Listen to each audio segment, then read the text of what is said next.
अस्सलाम वालेकुम व्यूवर्स, मैं हूं आपके मेंटोर उम्मे उमैमा रुमान। होपफुली आप सब लोग ईमान और सेहत की बेहतरीन हालत में होंगे। मैं भी बिल्कुल ठीक हूं। आज का जो टॉपिक हमारा है वो है education policy 2020 to 21 of Pakistan. ठीक हो गया। जैसे हमने डिस्कस की 2017 की पॉलिसी, तो बहुत सारे इनिशिएटिव्स जो हैं वो इससे मिलते जुलते हैं। सबसे पहले हम ये देख लेते हैं कि इरा किसका था, एजुकेशन मिनिस्टर कौन कौन थे, मतलब ये सारी इन्फॉर्मेशन हम देख लेते हैं। पहले इरा जो था वो इमरान खान का था। ठीक हो गया। जो सीएम थे पंजाब के वो उस्मान बुज़दार थे। अच्छा, यहाँ मुझसे ना टाइप हो गया सेक्रेटरी एजुकेशन। सेक्रेटरी एजुकेशन नहीं थे, एजुकेशन के मिनिस्टर थे, फेडरल एजुकेशन मिनिस्टर शफकत महमूद साहब।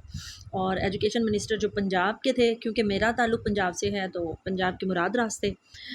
और ये जो पॉलिसी है इसका ड्राफ्ट रेडी हुआ 2020 में, और इसकी इम्प्लीमेंटेशन जो है वो प्राइमरी लेवल पे हुई है। मैं एक बार फिर आप लोगों को बता देती हूँ most important point of this policy कि इसकी implementation SNC single national curriculum के साथ साथ ही हो गई। और इसकी जो मतलब इम्प्लीमेंटेशन हुई है वो 2021 में आके प्राइमरी लेवल पे भी जस्ट हुई है। मतलब मिडल और हायर जो लेवल्स हैं उन पे अभी इसकी जो इम्प्लीमेंटेशन है वो नहीं हो सकी। उसकी वजह आपको पता है, जो रिजाइम चेंज आया है पाकिस्तान में, इमरान खान की गवर्नमेंट चली गई है और उसके बाद मुस्लिम लीग नून की जो गवर्नमेंट आई उसकी वजह से ये इम्प्लीमेंट होने में थोड़ा लेट हो रहा है। तो फिर हम नेक्स्ट डिस्कस करते हैं इसके हवाले से। इसकी रिकमेंडेशंस को देख लेते हैं। इस पॉलिसी में जो रिकमेंडेशंस हुई उसमें free and necessary education for all individuals, मतलब इंडिविजुअल डिफरेंसेस की बात इसमें मोस्ट इम्पॉर्टेंट है। और आर्टिकल 25 जो कि बहुत सारी पाकिस्तान की एजुकेशनल पॉलिसीज़ में इसकी इम्पोर्टेंस थी, इसमें इस पे जो है 2020 और 21 वाली पॉलिसी में भी उसी तरह ही फोकस किया गया। एक बार फिर मैं आपको याद करवा दूं कि आर्टिकल 25A जो है उसके according state shall provide free and compulsory education up to age 16 from age 5, मतलब 5 साल से बच्चे से लेकर 16 साल के बच्चे तक। सिंपल वर्ड में अगर हम कहें तो प्राइमरी एजुकेशन से लेके 16 ईयर्स की एजुकेशन तक, मतलब सेकेंडरी एजुकेशन तक जो एजुकेशन है वो फ्री होगी और कंपल्सरी होगी हर इंडिविजुअल के लिए। आउट ऑफ स्कूल चिल्ड्रन जो हैं उनको लाया जाएगा स्कूल्स में। उसके अलावा ग्रॉस इनरोलमेंट रेट, आपको पता है कि ग्रॉस इनरोलमेंट रेट क्या होता है, कि मतलब बेशक आपकी प्राइमरी एज के स्टूडेंट्स हैं या प्राइमरी एज से ज़्यादा के स्टूडेंट हैं, उसको आप अपने प्राइमरी स्कूल्स में एडमिशन उनका यकीनी बनाएंगे ताकि आउट ऑफ स्कूल चिल्ड्रंस जो हैं उनको स्कूल्स में लाया जा सके। इस चीज़ पे बहुत ज़्यादा फोकस किया गया। उसके अलावा वोकेशनल एजुकेशन के हवाले से बहुत ज़्यादा इम्प्रूवमेंट्स लाई गई। और हायर एजुकेशन कमीशन के लिए 3.5 करोड़ न्यू जॉब्स की मंजूरी दी गई इसमें। और अल्लाह करें कि ये पॉलिसी का जो ये एरिया है, मतलब इस पे इम्प्लीमेंटेशन हो जाए तो जितने भी मतलब हमारे हाईली एजुकेटेड मेंबर्स हैं पाकिस्तान के, हाईली एजुकेटेड मतलब आप ऐसे समझ लें कि पार्टिसिपेंट्स हैं जो इतनी मेहनत कर रहे हैं इतने सालों से, उनकी जो ख्वाब हैं वो इंशाल्लाह पूरे हो जाएंगे। अच्छा, उसके अलावा 12 साल की स्कूल एजुकेशन कर दी गई है। उससे पहले 12 साल की नहीं होती थी, उससे पहले 10 साल की होती थी, 11 साल की होती थी, सॉरी 10 से 11 साल की होती थी। अच्छा, अब स्कूल एजुकेशन में क्या होगा कि जो प्री प्राइमरी एजुकेशन है वो 3 साल की कर दी गई है। अब गवर्नमेंट सेक्टर में भी, मतलब पब्लिक स्कूल्स में भी 3 से 6 साल तक की एज का बच्चा होगा उसमें। उसके बाद जो है प्राइमरी एजुकेशन, फिर सेकेंडरी एजुकेशन, एंड उसके बाद जो है आपको पता है हायर एजुकेशन की तरफ बच्चा मूव ऑन करेगा। उसके अलावा 3 एजुकेशनल सिस्टम्स जो हैं वो पाकिस्तान में जो वर्क कर रहे हैं उनको अलाइन करने की कोशिश की गई है। अब 3 एजुकेशन सिस्टम कौन कौन से, एक तो इंग्लिश मीडियम स्कूल्स मतलब प्राइवेट सेक्टर हो गया, दूसरा मदरसा हो गए जो दीनी मदारिस हैं हमारे वो हो गए, और तीसरा पब्लिक स्कूल्स जो कि गवर्नमेंट के अंडर वर्क करते हैं। अब इनको अलाइन करने की कोशिश की गई है। तो किस तरह से की गई है जी? वो की गई है सिंगल नेशनल करिकुलम के थ्रू। अच्छा, साथ साथ मैं आपको ये भी बताती चलूँ कि सिंगल नेशनल करिकुलम का नाम 2021 में तो सिंगल नेशनल करिकुलम था, लेकिन 2022 में नवाज़ की मुस्लिम लीग नवाज़ की जो हुकूमत है उन्होंने इसका नाम नेशनल करिकुलम ऑफ पाकिस्तान रख दिया है। ठीक हो गया। उसके अलावा एसएनसी के हवाले से भी थोड़ा सा आपको मैं ब्रीफ कर दूं कि एसएनसी जो है उसके 3 फेजेस इंट्रोड्यूस करवाए गए थे इस पॉलिसी में, जो कि 2021 में प्राइमरी लेवल पे इम्प्लीमेंट करना था, 1 मार्च से इम्प्लीमेंट करना था, लेकिन इसका इम्प्लीमेंटेशन हुआ 16 अगस्त 2021 से, क्योंकि एकेडमिक ईयर जो है फिजिकल ईयर हमारा वो 16 अगस्त से ही स्टार्ट हुआ था आफ्टर समर वेकेशंस। तो इस पॉलिसी का इम्प्लीमेंटेशन जो है वो 16 अगस्त को हुआ। फिर सेकंड फेज़ इसका होना था 1 मार्च 2022 को, जो कि अभी तक इम्प्लीमेंट नहीं हुआ। आपको पता है कि LSA और SBA के जो पेपर्स लिए गए वो भी काफ़ी लेट हो गए थे। उसके हवाले से भी मैं आगे चल के आपको ब्रीफ करती हूँ। उसके अलावा 2023 में के लिए जो थर्ड फेज़ था, उसके अलावा उसके हवाले से जो है वो क्राइटेरिया सेट किया गया था कि सेकेंडरी लेवल पे जो है 2023 तक SNC को इम्प्लीमेंट कर दिया जाएगा। लेकिन जब मिडिल लेवल पे मतलब एलिमेंट्री लेवल पे नहीं हुआ, तो मेरे ख्याल में अब पहले एलिमेंट्री लेवल पे होगा, उसके बाद ही हम सेकेंडरी की तरफ मूव ऑन करेंगे। जेंडर इक्वालिटी की बात बहुत ज़्यादा की गई। अच्छा, जो ECCE है इस पे बहुत ज़्यादा फोकस किया इस गवर्नमेंट ने। 2020 से पहले जो 2017 वाली पॉलिसी थी उसमें ECE पे मेन फोकस था, मतलब अर्ली चाइल्डहुड एजुकेशन पे। लेकिन 2020 वाली जो पॉलिसी है उसमें क्योंकि वर्डली एक्नॉलेज कर लिया गया था ECCE को, early childhood and care education को, तो जाहिर है कि वर्डली एक्नॉलेज थी ये चीज़। तो पाकिस्तान ने भी अपनी 2020 की पॉलिसी में इसी चीज़ को एक्नॉलेज किया और इस पर बहुत ज़्यादा फोकस करने के बारे में भी जो है वो रिकमेंडेशंस दी गई। अच्छा, अब हम देख लेते हैं कि जो क्राइटेरिया सेट किए गए उनके हवाले से इनिशिएटिव्स क्या लिए इस गवर्नमेंट ने। अच्छा, अक्सर ऐसा होता है कि मतलब इंटरव्यू का जैसे मेरा सेशन चल रहा है, तो इंटरव्यू में भी ये क्वेश्चन पूछ लिया जाता है कि what current government is doing for education. तो ये जो इनिशिएटिव्स इस पॉलिसी में लिए गए वो उस क्वेश्चन का आंसर भी हो सकते हैं। तो जो इंटरव्यू वाले स्टूडेंट्स हैं वो भी इसको लर्न करें, और जो HM और लेक्चरशिप की प्रिपरेशन वाले स्टूडेंट्स हैं वो भी इसको लर्न करें। ठीक हो गया। अब इसके इनिशिएटिव्स क्या थे? इसका पहला इनिशिएटिव और सबसे बड़ा इनिशिएटिव तो SNC था। ठीक है, सिंगल नेशनल करिकुलम, जिसको अब नेशनल करिकुलम ऑफ पाकिस्तान कहा जाता है।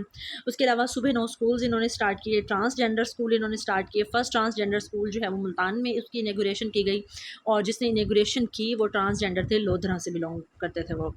ठीक हो गया। उसके अलावा आफ्टरनून स्कूल्स का इनिशिएटिव लिया गया, जो कि 2021 में स्टार्ट किए गए। सुबह 9 स्कूल्स जो हैं अभी स्टार्ट होने हैं। उसके अलावा प्राइमरी लेवल पे जो SNC है उसका इम्प्लीमेंटेशन हो चुका है। अच्छा, एक और इम्पॉर्टेंट पॉइंट, 3 जो प्रोविंसेस हैं पाकिस्तान के, KPK, पंजाब एंड बलूचिस्तान, इन्होंने तो सिंगल नेशनल करिकुलम पे इम्प्लीमेंटेशन कर ली थी, लेकिन सिंध ने इसको रिजेक्ट कर दिया था क्योंकि उनके पास राइट था कि पाकिस्तान का जो कानून सॉरी जो हमारा आर्टिकल है, फेडरल आर्टिकल, जो मेन आर्टिकल होता है किसी भी कंट्री का, तो उसमें कॉन्स्टिट्यूशन ऑफ पाकिस्तान भी जिसको हम कहते हैं, उसमें हर सूबे को ये इख्तियार है कि वो अपनी मर्ज़ी से किसी चीज़ को रिजेक्ट या एक्सेप्ट कर सकता है। तो उसी चीज़ को बुनियाद बनाते हुए सिंध ने इसको एक्सेप्ट करने से इनकार कर दिया था। सिंध ने कहा था कि हमारा जो करिकुलम है वो इंटरनेशनल ट्रेंड्स के साथ अलाइन है, तो इसलिए हमें अभी ज़रूरत नहीं है SNC को लागू करने की। उसके अलावा मैं आपको ये भी बता दूं कि जो सिंगल नेशनल करिकुलम है वो internationally aligned and activity based हमारा करिकुलम है, लर्निंग सेंटर्ड करिकुलम है हमारा। और इसमें ये है कि मतलब इसको अलाइन किया गया है इन टीम्स के साथ, trends in international mathematics and scientific study, या साइंस स्टडी भी आप इसको कह सकते हैं। उसके अलावा जो इनिशिएटिव लिया गया है इस गवर्नमेंट की तरफ से, वो है जनाब APF का। वो मैं आपको नेक्स्ट स्लाइड में चल के बताती हूँ। APF जो है ये इसकी फुल फॉर्म जो है असेसमेंट पॉलिसी फ्रेमवर्क है। अच्छा, ये जो APF है ये मेनली ज़्यादा फोकस इसका प्राइमरी लेवल पे था। ठीक हो गया। और मतलब सारे असेसमेंट सिस्टम्स जो हैं पाकिस्तान के, बेशक वो एलिमेंट्री लेवल पे है या मिडिल लेवल पे मतलब है, मतलब सेकेंडरी लेवल पे है, हायर सेकेंडरी लेवल पे है, जिस भी लेवल पे है उसको APF के थ्रू असेसमेंट पॉलिसी फ्रेमवर्क एक तरतीब दिया गया, जिसके मुताबिक जो है कुछ चेंजिंग्स लाई गई। तो जो पहली चेंजिंग लाई गई और जिनका इम्प्लीमेंटेशन हुआ वो प्राइमरी लेवल पे हुआ है। तो पंजाब एग्जामिनेशन कमीशन, आपको पता है कि ये फैसिलिटेटिंग बॉडी है स्कूल एजुकेशन डिपार्टमेंट के लिए, जो कि बच्चों के एग्जामिनेशन या असेसमेंट और एवल्यूएशन को के लिए जो है कंडक्शन का काम करता है। और जो हमारा पंजाब एग्जामिनेशन कमीशन है, इस साल 2021 में मतलब लास्ट ईयर उन्होंने ये इनिशिएटिव लिया था कि SBA और LSA इंट्रोड्यूस करवाए थे, मतलब जो उनका मेन फ्रेमवर्क था ना पहले, LSA और SBA से पहले वो ये था कि मतलब स्टूडेंट वाइज जो जो स्टूडेंट वाइज पेपर्स थे वो लिए जाते थे, मतलब जितने भी स्टूडेंट एक स्कूल में मौजूद होते थे वो पैक 5th क्लास के भी पेपर्स देते थे और पैक 8th क्लास के भी। ये तमाम पब्लिक स्कूल्स के लिए मस्ट था और जो प्राइवेट स्कूल्स हैं वो अपनी ईज़ के हिसाब से इसको कंडक्ट करवाते थे। ठीक हो गया। फिर उसके बाद उन्होंने लार्ज स्केल असेसमेंट का इनिशिएटिव लिया और स्कूल बेस्ड असेसमेंट का। जो पब्लिक स्कूल के टीचर्स हैं वो इससे वेल अवेयर होंगे।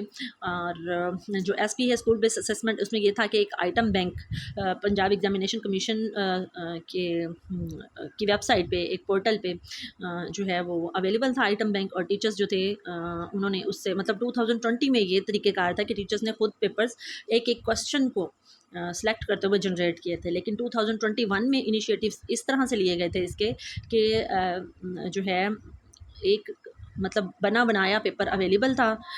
कुछ वेरिएंट्स थे, आई थिंक सो जे तक वेरिएंट थे, ए से लेके जे तक वेरिएंट अवेलेबल थे। और हर जो स्कूल है उसने अपनी ईज़ के हिसाब से या अपनी पसंद के हिसाब से 4-4 वेरिएंट डाउनलोड कर लिए थे कि हर स्टूडेंट के पास जो है वो डिफरेंट वेरिएंट होना चाहिए। और फिर उसको टेबल ऑफ स्पेसिफिकेशन के मुताबिक चेक किया गया था। और ये एवल्यूएशन नहीं थी, ये मेजरमेंट नहीं थी स्टूडेंट की, जस्ट असेसमेंट ली गई थी। आप ये बात माइंड में रखिएगा कि LSA और SBA जो है ये असेसमेंट से रिलेटेड है, इसमें असेसमेंट का वर्ड भी मौजूद है। अब मैं आपको ये बता देती हूँ कि LSA क्या है। LSA ये था कि मतलब जितने भी पंजाब के अंदर स्कूल्स हैं, गवर्नमेंट स्कूल्स भी, प्राइवेट स्कूल्स भी, और आपको पता है कि PEF के स्कूल्स हैं वो भी, उन सब में हर क्लास में से 10 स्टूडेंट्स को सिलेक्ट किया गया था। अब जो एग्ज़ामिनर था उसने अपनी मर्ज़ी से एवरी nth नंबर का स्टूडेंट जो है वो सिलेक्ट कर लिया था। 10 स्टूडेंट्स, उनसे पेपर लिया जाता था। हर पेपर में अलग अलग 10 स्टूडेंट्स को सिलेक्ट किया जाता था, फिर उनसे पेपर लिया जाता था। उसके अलावा स्कूल का जो हेड था वो सेम पेपर वो भी अटैम्प्ट करता था। और जो क्लास टीचर जो उस बच्चों की क्लास को पढ़ा रहा होता था, मेन क्लास को 5 को और 8 को पढ़ा रहा होता था, वो टीचर्स भी, एक था या एक से ज़्यादा टीचर्स थे, वो भी बाउंड थे कि उन्होंने इस पेपर को अटैम्प्ट करना है। उनके भी पेपर की असेसमेंट की गई थी कि जो टीचर पढ़ा रहे हैं वो खुद किस लेवल पे हैं, क्या उनके खुद के पास नॉलेज अच्छा है, ऑथेंटिक नॉलेज है जो वो बच्चों को डिलीवर कर रहे हैं। उसके अलावा जो पेरेंट्स हैं जिन बच्चों से टेस्ट लिए गए थे, उनके पेरेंट्स को बुलवाकर उनके पेरेंट्स से भी सेम टेस्ट अटैम्प्ट करवाया जाता था। तो ये लार्ज स्केल असेसमेंट थी जो कि बहुत फ्रूटफुल, मेरे हिसाब से तो बहुत फ्रूटफुल है। और उसमें ये है कि कोई ग्रेडिंग सिस्टम नहीं था ना LSA में। SBA में तो जाहिर है स्कूल ने रिज़ल्ट अनाउंस किए थे और ग्रेडिंग सिस्टम भी था, लेकिन LSA के लेवल पे ग्रेडिंग सिस्टम बिल्कुल भी नहीं था। ये जस्ट एक असेसमेंट थी जिसमें ये मेजर करने की कोशिश की गई थी या असेस करने की कोशिश की गई थी कि हमारे पंजाब के डिफरेंट स्टूडेंट्स, डिफरेंट एरियाज़ के स्टूडेंट्स जो हैं वो लर्निंग के हवाले से कौन से स्टेज पे हैं, टेबल ऑफ स्पेसिफिकेशन के हवाले से उसको चेक किया गया था। ये थी वो तमाम नॉलेज जो मेरे पास मौजूद थी हमारी पॉलिसी 2020 एंड 21 के हवाले से। होपफुली आपको ये वीडियो पसंद आई होगी। अगर पसंद आई है तो मेरी वीडियो को लाइक कीजिए, शेयर कीजिए और हो सके तो मेरे चैनल को सब्सक्राइब ज़रूर कीजिएगा ताकि आने वाली हर नई वीडियो का नोटिफिकेशन सबसे पहले आपको मिले। और बेल आइकन को जो है दबाना मत भूलिएगा, क्योंकि जब आप बेल को प्रेस कर देते हैं तो फिर हर न्यू आने वाली वीडियो का जो नोटिफिकेशन है वो आपको मिल जाता है। तो मिलते हैं फिर नेक्स्ट वीडियो में। टिल देन अल्लाह हाफ़िज़।